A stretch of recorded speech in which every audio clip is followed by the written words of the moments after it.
It's 8 p.m. and here are our top stories. A box of human heads stolen out of a truck in Denver. You mean to tell me a block away from my house? We know you have questions. Why was it able to get stolen? Why was the truck parked there too? New details only make a little bit more sense. Indigenous people in Colorado gone missing, and their disappearances are often underreported. You would think that you know where to go and who to call and what to do, but you don't. Now state lawmakers are stepping in. Stop turning our heads away from the problem and create a program that will really go to start solving this problem. A hard hit to your wallet. It's ridiculous. So I just spent $90. Gas prices on the rise with no end in sight.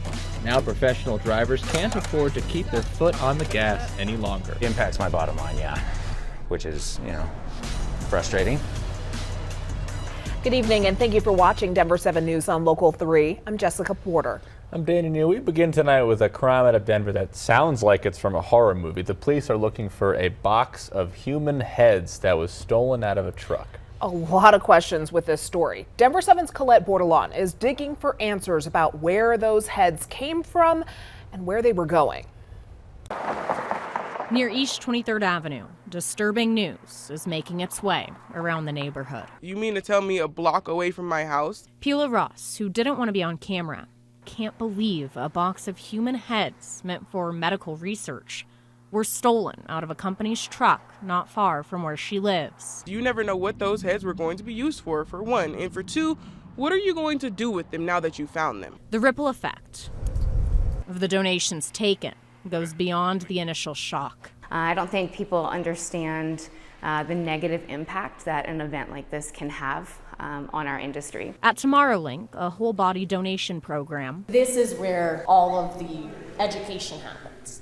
Yep, so this is our lab. Those who have passed on are helping those still here, something close to the nonprofit's heart. I love what I do. I lost my dad years ago. Understanding the gravity behind the donations, used for future first responders or medical professionals, getting them ready to piece together any healthcare puzzles. I know what you're talking about, where the pain's coming from, why it's happening this way. So it really just puts it more in a visual perspective than just blurbing out words. And while it wasn't their company that was stolen from, they know what that box contained. It holds the opportunity to save a life. The theft has the local industry thinking hard about security. Make sure that we're doing everything we can at all times to make sure those gifts are safe. Because from the donor to the future of medicine. Not only for enhancing medical training, but allows that individual's legacy to live on. What was stolen from that truck in Denver may have held answers we all could use.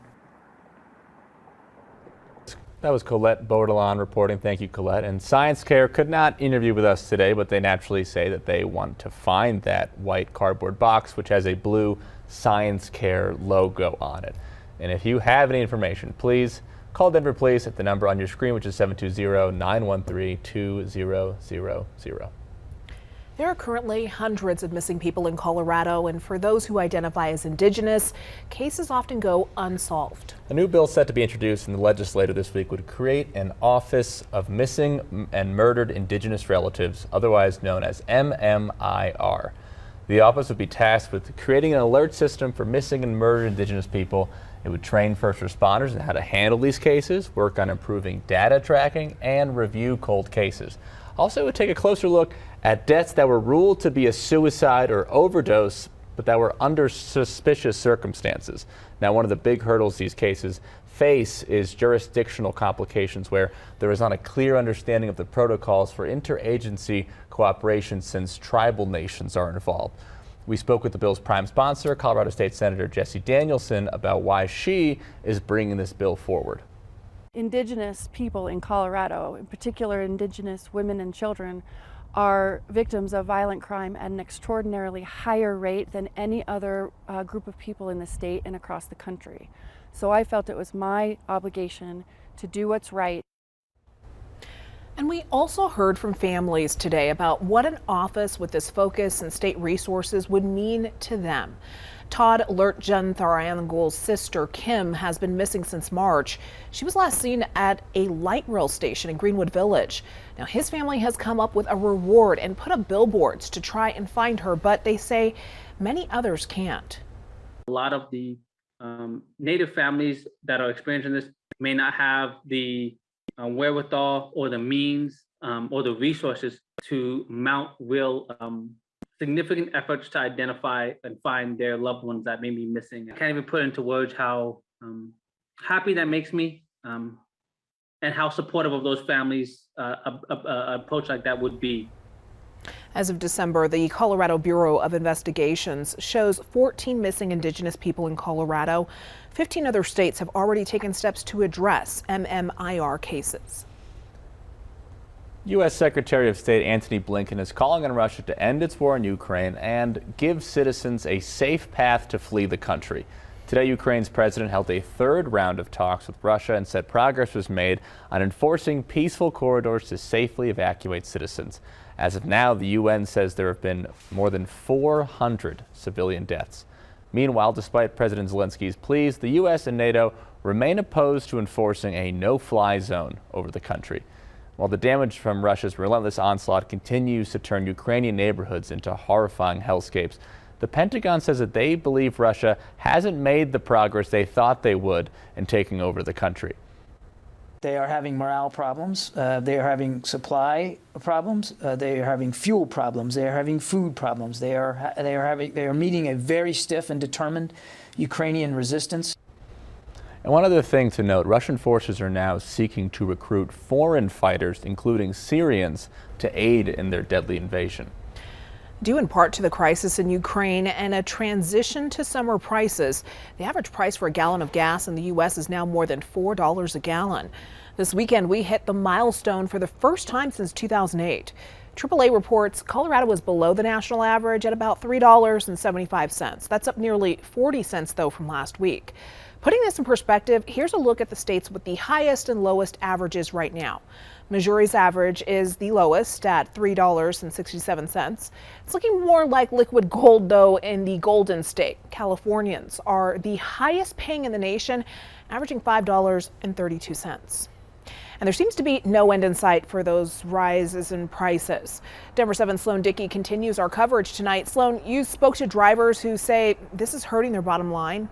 Yeah, we spoke with drivers of all stripes today, and they are all becoming increasingly frustrated with that rise in gas prices. And while Colorado may be just a few cents shy of that $4 national average, we're still seeing sharp increases in just over the past week. We spoke with drivers at the pump today who were shocked to see prices so high. In fact, according to AAA, 93% of Coloradans see high oil prices as a concern, and 50% saying it is simply too expensive. High gas prices are impacting more than just drivers at the pump. We spoke with a pizza delivery driver at Cosmos Pizza. He says this is impacting his ability to make a living. It's a lot of driving. It's a lot of, I got to go from one place to another and end up spending a lot of gas just trying to drive to places, and that, it adds up. And one more statistic to share with you. If gas prices don't ease up, Americans could lose an average of $2,000 by the end of the year. Reporting live downtown, Sloan Dickey, Denver 7.